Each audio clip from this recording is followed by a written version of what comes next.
Finally we are here और आज जो हम क्लास करेंगे we gonna talk about criticism, literary criticism for all the students. इसकी जो advanced details हैं ये आपको online classes में मिल जाएंगी and the complete basic details and every other detail which is important for net we're gonna share it here. कैसे हैं आप लोग? हेलो गीता जी, गीता कैसे हैं आप? Gita is from Maharashtra. So we will take 2-3 minutes till the other students join the batch. They come here and then we will be discussing our important topic, today's topic. Hello Gargi, kaise hain? Gargi, kya haal hai? We're going to talk about literary criticism. See, as we have seen this in previous years' exams, and this is a trend in UGC NET preparation that students are actually scared of literary criticism, literary theory, cultural studies, English in India, research pedagogy. So these are the people who are actually scared of these things. So I thought that I'll be giving you some basic introduction and I'll make you understand certain points about literary criticism. Yes, if you are a new student, a fresh student, subscribe the channel because we are going to do a lot of other live classes. Like tomorrow morning, Sunday, we are going to have a session on feminism at 10 a.m. I'll be telling you about writers. So, in case you don't get the notification, this is the time. This is the time to subscribe the channel. You will get the notification. Hello Jyotika, how are you? Shachi, Divyam Kothari, kaise hain? Komal Prajapati. So a lot of people are here, a lot of names are here, not possible to take all the names. But before we start the session, as it's only 2 minutes, so let's wait for some more people here. I am going to ask questions from you, the quiz questions. That's called rapid fire, Vineet Pandey style rapid fire. In my rapid fire, you will get only 20 seconds to answer. In my class, I give only 10 seconds. Here, as you can't speak, you will have to type it. So I give you 20 seconds to type it. Okay? So जब तक बाकी लोग आते हैं, till then we go for a 20-second time limit quiz. The questions are: name the church cycles in proper order. All the online students who have completed lectures, name the church cycles in proper order. Your time starts now. And for this question, I give you 1 minute because I understand it takes time to type. Name the church cycles in order, in proper order. Waiting for the right answer. Banana has given one answer, it's 1. I want the famous 4 church cycles. The first famous 4 church cycles. Lakshmi has answered 2. I want 2 more. Come on. Olivia, that's my online student, one of my favorite students from West Bengal. Olivia, you always rock. Proud of you. York, Coventry, Wakefield, Chester. All the new students who are watching it, 99% people don't teach you about church cycle. This has been asked in net exam. All these people who are answering these are online students, so make sure you also write it. York cycle, Coventry cycle, Wakefield and Chester. York, Coventry, Wakefield, Chester. 48, 42, 30, 25. Next question is: name the 3 kings in the age of Chaucer. So Chaucer lived in the age of 3 different kings. Name these kings in proper order. Come on, your time starts now. Fastest. Very good, Rabia. बहुत अच्छा answer है. शाबाश. Name the 3 kings in whose age Chaucer lived. Chaucer lived in the age of 3 different kings. Olivia, बहुत बढ़िया. Olivia has given 2 names. Shan, you have given 3 names, but the order is wrong. Lakshmi, your answer is perfect. Sonia, your answer is perfect. Very good. Edward III, Richard II, Henry IV. Now I will make the question tough. I also want to know, you are my students. You should know more than others. Tell me the timing of Edward III, Richard II, and Henry IV. Timings, come on.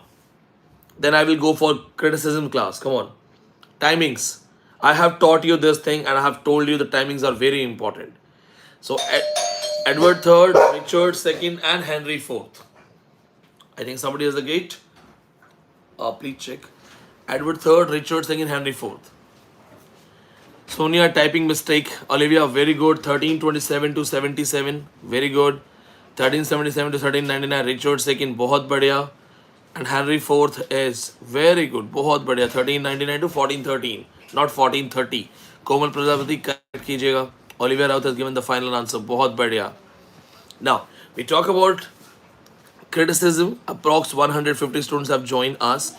Please take your pen and paper, especially the new students who are watching me for the first time. Please take pen and paper. See, the first thing is the very first thing, what is criticism? So, what is criticism? We take a lot of time to define it. But remember, the easy description of criticism is reading, analyzing a text on the basis of past, its present value, and future significance.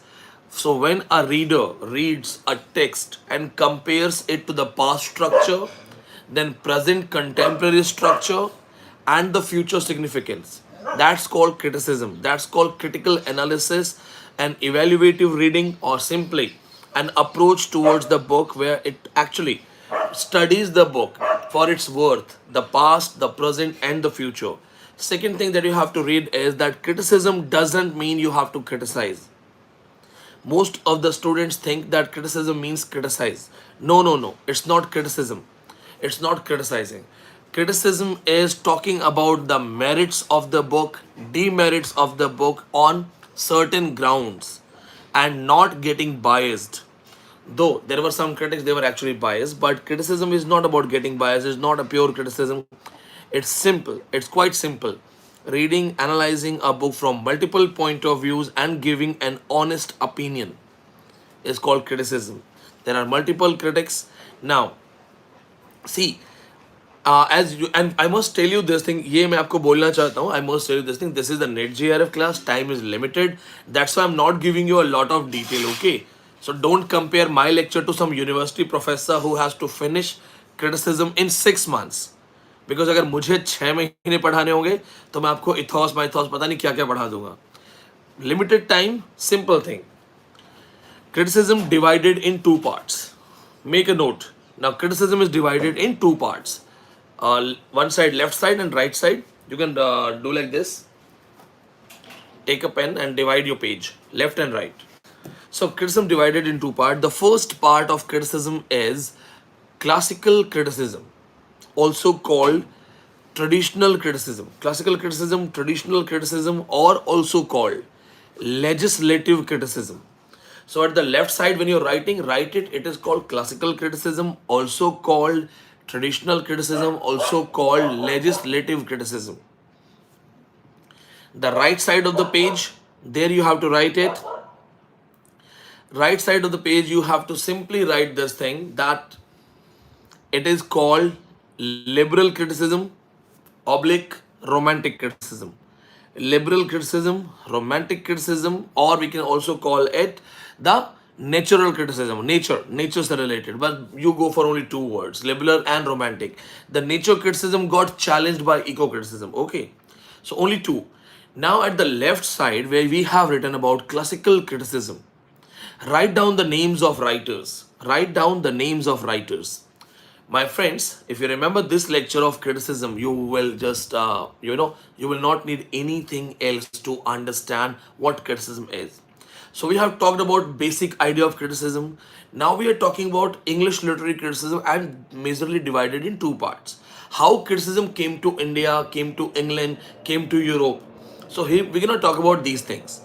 So in left side, first writer, Plato. Plato is the first writer. Second writer, like Plato wrote Republic, we all know it, you all know it, right? Second writer is Aristotle. We all know about his poetics. Online students know a lot of other details. They have been, taught about those 26 chapters. उनको chapters का भी detail पता होगा. 6 to 19 chapters, 14 are dedicated to tragedy. Then third writer, after Plato, after Aristotle, third one is Horace for Ars Poetica, art of writing poetry. Ars Poetica, third, Horace.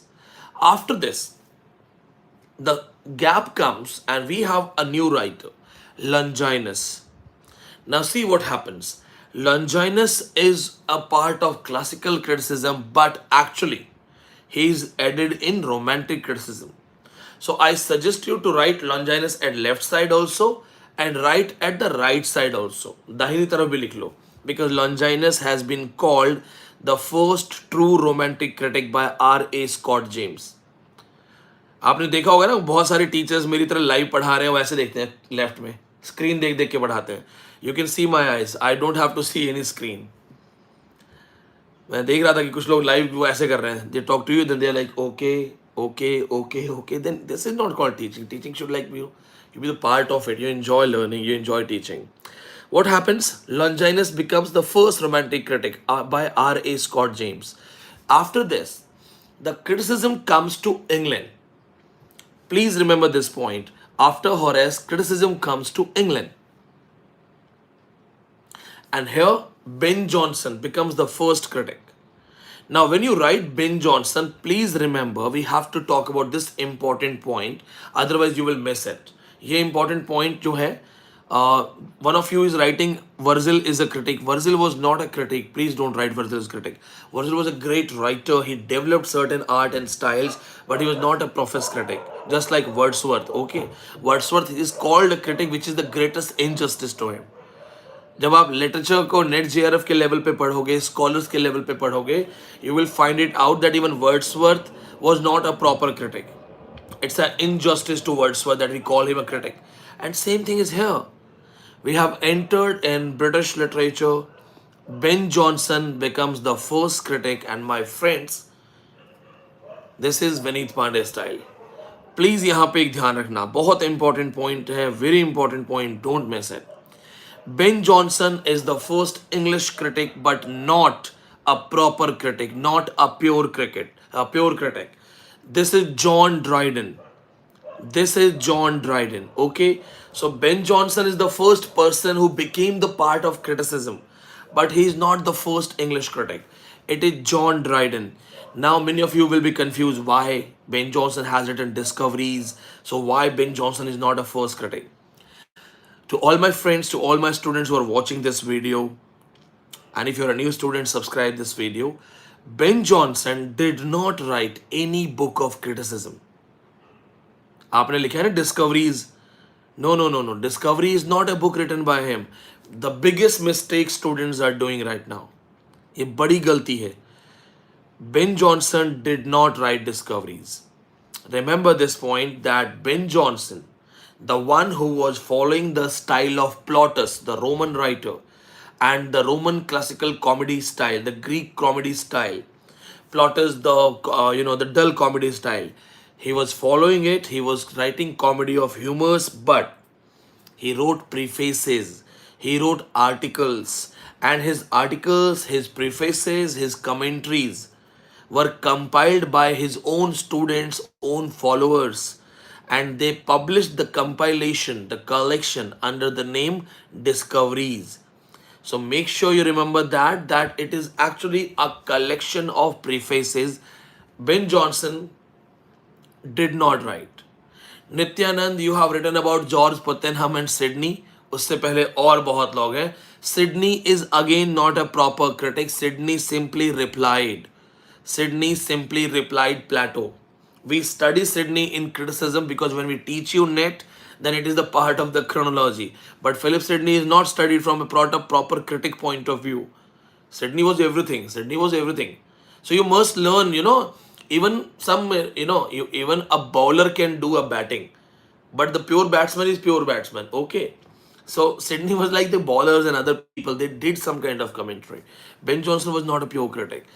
First critic, the first English critic or the father of English criticism is John Dryden. Next one. John Dryden has been called father of English criticism by Dr. Samuel Johnson. Dr. Samuel Johnson called him father of English criticism. And also remember this thing, that as I told you to write Aristotle, Aristotle has been called the father of criticism by John Dryden. John Dryden was born and he was born 1631, he died 1700. John Dryden was an opportunist. He wrote Annus Mirabilis in 1668, Essay on Dramatic Poesy, 1668, The Medal of John Byes by 16, The Medal by 1680, then Absalom Agitophel 1682, Macflecknoe 1682. So John Dryden was a legend. He was experimenting in certain arts, certain kind of. Dryden is the first person to write artificial lyrics. I'm sure आपको ये नहीं पढ़ाया होगा किसी ने. Dryden is the first writer to write artificial lyrics, while Restoration and Augustan ages are called the artificial ages by Charles Lamb.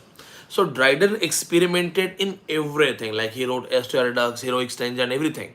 But the defeat of Dutch fleet in 1667 gave Dryden a chance to write something new. He wrote Essay on Dramatic Poesy, which actually starts with uh, a journey. Three people were there. एक student का message है कि आप PPT से क्यों नहीं पढ़ाते. See I am a 90s kid and neither in my school nor in my college we didn't have PPTs, and PPT is a presentation for limited lecture, limited time lecture. When I speak, my thoughts, my references are like AK-47. So even I don't know what reference I will pick. My lectures are not mugged up. मेरे lecture मुझे यहाँ पे रटे हुए नहीं है कि यही यही बोलना है और कुछ नहीं बोलना है. I can take any reference. Today only we have talked about the different topics. Today we studied Indian aesthetics in our offline batch and everything else. Okay. PPT मेरे साथ नहीं चलेगा. PPT will actually confine me to a limited thing. Here it's like just speak. University professors, Oxford wala, they just speak. The students take references. Okay, the students write. We are not school teachers. Okay, take 2 pages, print out, then heading, then first point, then heading the second point. Try to understand what I'm saying. I'm explaining certain things. Now, see, we have talked about Dryden, we have talked about this thing. Now, after Dryden, we go for Alexander Pope. Again, a classical critic, but not a pure classical critic. He's called the pseudo-classical critic, neo-classical critic. That's Alexander Pope. Famous work, Essay on Criticism. He was conscious, he was very much conscious, and he believed that the critics in my age are biased. He himself said that critics in my age are biased, and Pope himself was biased. Pope was criticizing others, but he himself was biased. Pope used to criticize his opponents. I can give you an easy example. In 2011 December net exam, there was a question that who has written elegy on the death of elegy on an unfortunate lady. Pope wrote the elegy on an unfortunate lady, and the reason behind this. Pope proposed that lady. He wanted to marry that lady. But then that lady laughed at him, made fun of him, and Pope got so much irritated that wrote a satire on her, elegy on an unfortunate lady. So he himself was biased. He would write anything. Compton Rickett says that Samuel Johnson and Alexander Pope were the literary dictator of their age. They would criticize anyone. Pope could kill anyone. One of the best example is Epistle to Dr. Arbuthnot, where Pope was repeatedly criticizing a Lord Harvey, Harvey. Lord Harvey was repeatedly being criticized by Alexander Pope, while Alexander Pope, he was calling him sporus. He was calling him gay. वो उसको gay बोल रहा था, homosexual बोल रहा था. And Pope's friend, Mr. Arbuthnot, he knew this thing that Pope is taking, panga. Pope is getting involved in some kind of fight. So he said that he asked Pope not to fight. He said, please don't criticize Lord Harvey. He is a lord. He is in connection with Queen Caroline, and this might land you in danger. You may face problems. You are playing with a lord. You're calling him gay, homosexual. So Pope replied this thing. Pope said, no, I didn't call him Sporus. Sporus doesn't deserve to be criticized by me. Why would I criticize Sporus? I have never criticized Sporus. And in this reply, he kept on calling him Sporus. Shut the door, good John, fatigued, I said. The opening lines. In short, Pope was a critic, but not a classical critic, a pseudo-classical critic. Then we find Mr. Samuel Johnson. Samuel Johnson was kind of biased critic, but primarily Johnson has been studied for preface to Shakespeare. ये सब left में आएंगे classicals में. Thank you, Sumit. My memory is good because I always revise. My revision never stops. This is my library.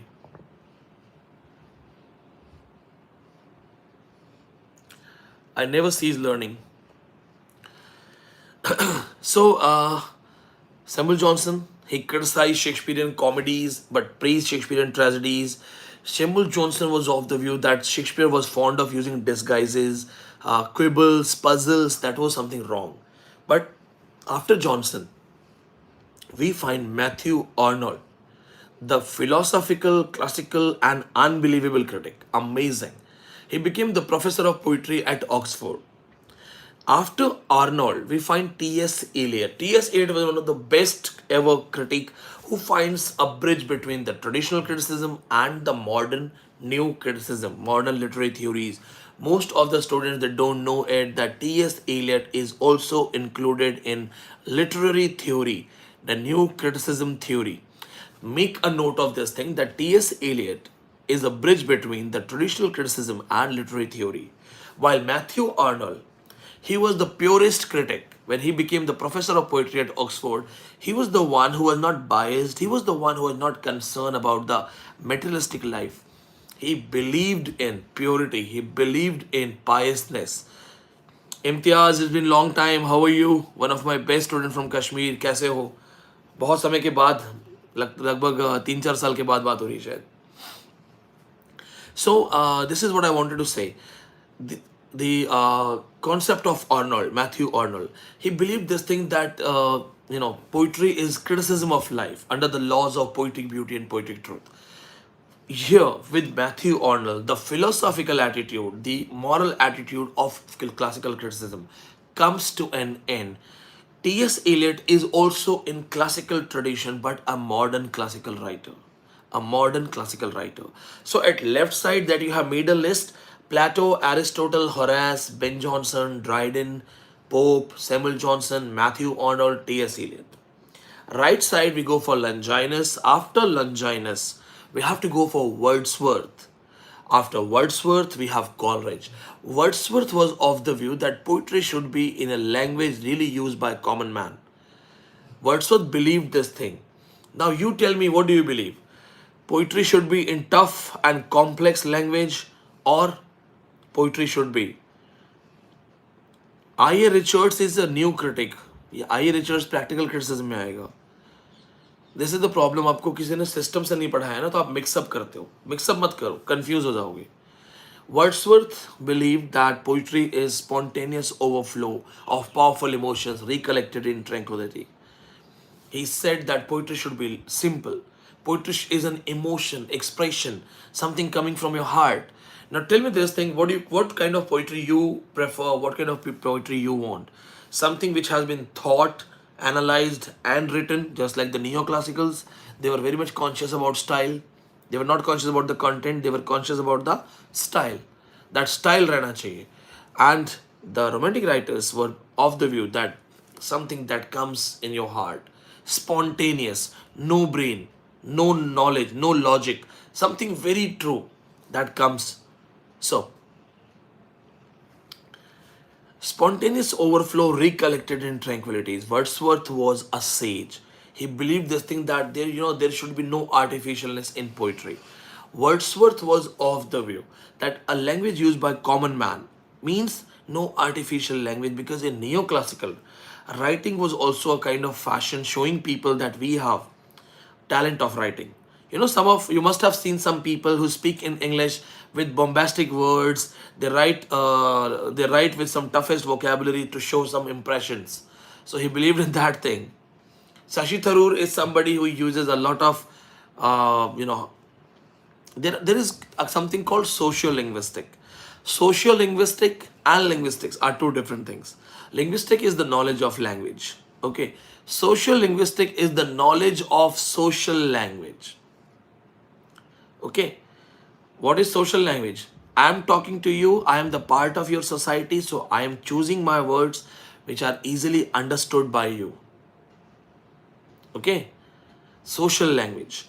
But if I just speak in my way, I don't even think about you whether you are understanding or not. I speak in my gibberish way. It means I have my own linguistics, but I'm not concerned about social behavior of that language. Means language competence, language performance is not there. Sanjita, बहुत बढ़िया, very good Sanjita Das. See, after Wordsworth, college comes with mysticism, the spirit of spirituality, along with this thing, the willing suspension of disbelief. Have you ever heard about this thing? What is willing suspension of disbelief? There are certain videos I have uploaded. Watch it on YouTube. Willing suspension of disbelief. And then what we find is Keats, John Keats. Now again, people make a mistake and read John Keats as a critic. They say, no, Keats was also a critic. No, my friends, Keats was not a critic.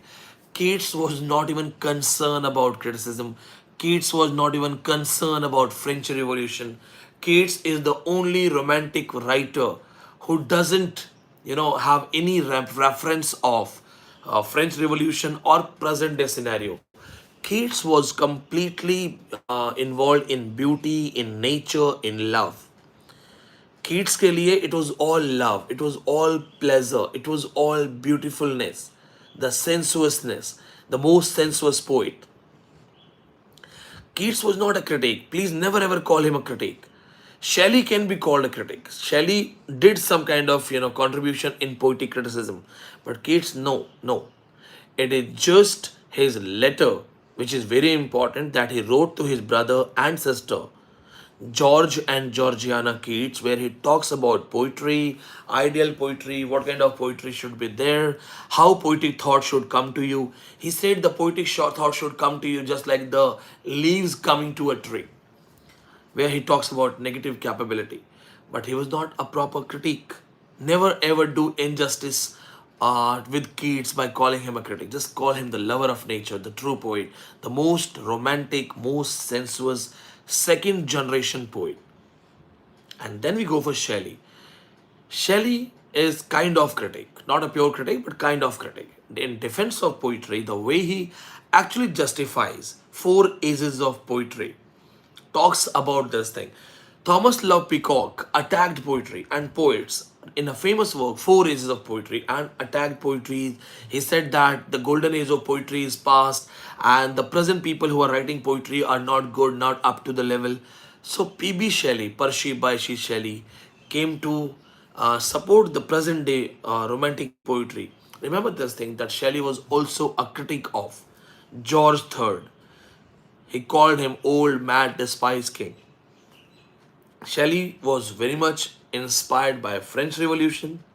Shelley was very much inspired for revolutionary spirit. If you just remember, oh, lift me as a wave, a leaf, a cloud. I have fallen upon the thorns of life. I bleed. A heavy weight of hours had chained and board. Once too like thee, timely, swift, and proud. Shelley was someone revolutionary. Now, please, what you have to understand is I have divided the criticism chapter in two parts. Now, as we know that one side, left side, is complete classical writers, classical criticism. They have some fundamental styles, basic styles, and they are common. Most of the students, when they are preparing for the exam, they read Plato separately, Aristotle separately, then they read Horace separately. No, no need to read them separately. Read them in an order and remember that they all have some aspects which are very, very, very common. And same with the romantic critics. They have certain things in common. Now, write down for the classical criticism, the legislative criticism, what are the common things? The first thing, the greatness of thought. Second thing, great emotions, greatest emotions. The greatest thoughts, greatest emotions, and greatest expressions. So, greatest thought, greatest emotions, and greatest expressions. So, grandeur of thought, grandeur of emotions, grandeur of expression. So, you think something universal, the great thought. The thought comes to you, and it's a great thought. It's like a storm, a wind that comes and takes you away. You fly with that with wind. It's like that thing, a thought that comes to you and you get emotionally involved. Great emotions. Now you have a great thought, you have a great emotion, and you're supposed to write it. That's called great expression. In this theory, we will study the theory of diction, collection, selection, arrangement theory. I will be teaching you Aristotle's concept of complex plot, episodic plot, simple plot. We will also talk about E.M. Foster's reference of flat character, round character. We will study the six essential parts, ethos, mythos, logos. These kind of things will be studied by us. Pathos वगैरह सब पढ़ेंगे, dianoia वगैरह. Be ready, and I'm sure you must have written certain things. I just wanted to start directly with Plato and Aristotle, but then dil hai ki manta nahi. I knew there are so many new students who won't understand if I directly start with Plato and Aristotle. So I thought I should give you the complete introduction of criticism so that at least you have a rough map, a road map in front of you to read, to prepare. Remember this thing, criticism is not tough. If you make it tough, it will become tough. It's not tough. They all have theories, common theories. It is just the elaboration, it is just the explanations. Their elaborations are different, their explanations are different. That's why you start getting troubled, you start getting panic. All I want to say is, uh, one of you have a question, how often the live class will take place. See, I take UPSC live classes, I'm also taking gate live classes. So it's like routine. So today your class, tomorrow somebody's class, and something like that. And I have to take a lot of private classes for online batch students. So for me it's like literature, literature, literature, starting from the morning, then before I sleep it's literature, literature, literature. My own studies, I have told you, I was working on this famous book. It's always on my table, it's of 10,000. So I'm working on these things, and I'm also working on this. But अभी आपको नहीं पढ़ना है. I will teach you all these things. For my personal studies, I'm working on graphic novels, I'm working on post queer theories. I'm also working on paper one book जो आपकी final आई चुकी है. I'm just writing thank you. तो ये आपको सब मिल जाएगा, धीरे धीरे मिलेगा. And all the new students who really want to give themselves a proper chance, yes, I strongly suggest crash course को join करो. You will have a direct chance to qualify, because in the last classes we hit the bull's eye. हम सिर्फ important चीज़ें ही करवाते हैं, random चीज़ें, फालतू चीज़ें नहीं करवाते. This time we are also going to deal with the question papers, where the questions are from selected topics asked in multiple exams. तो आपको वो लिस्ट भी मिलेगी जहाँ पे पुराने पेपर्स में कौन कौन से क्वेश्चन किस पर्टिकुलर यूनिट से लाइन से आए हैं, ये सब आपको मिलेगा. So in crash course it's like just hit the bull's eye. तो आपके लिए सजेशन है, if you are a new student, join it, because what you have found in this 30 minutes class, तो सोचो वहाँ पे मेरे क्या क्या लेक्चर मिलेंगे, क्या क्या पॉइंट्स मिलेंगे, मोर comprehensive style, more PDFs and everything. So that's my suggestion. And to join the crash course, simply call 8587035827. उनको WhatsApp drop कर दो, they will help you. I am not involved in admission cell. Don't call me. Call them. 8587035827. See you tomorrow. कल 10 बजे class of feminism. If you want to learn feminism in a very different and unique way, come for feminism. Before this question, how many hours I sleep? 5 hours. See my eyes. I have something inside that read. I feel like the time is passing by and I'm not reading anything. ऐसा लगता है कि मतलब समय खत्म हो रहा है and I'm wasting my time and I'm not reading. So the time I travel, that's the only time I don't read. Otherwise I'm reading. And हाँ, एक और अच्छी आदत है मेरी, मोबाइल पे I listen my own online lectures. So if I'm free, I'm driving, it's a long drive, 30-minute, 20-minute drive, I play my own lectures. So technically it's a kind of revision for me. That's why मुझे left right देख के पढ़ाना नहीं पड़ता. चलो guys, feminism पढ़ते हैं. कल क्लास में आना, I will tell you multiple kind of feminism. A special class of feminism tomorrow 10 AM. Lakshmi, please drop me, take appointment tomorrow, and I will speak to you after 11. Okay guys, love you all, take care, bye bye, namaste, sat sri akal, shabba khair.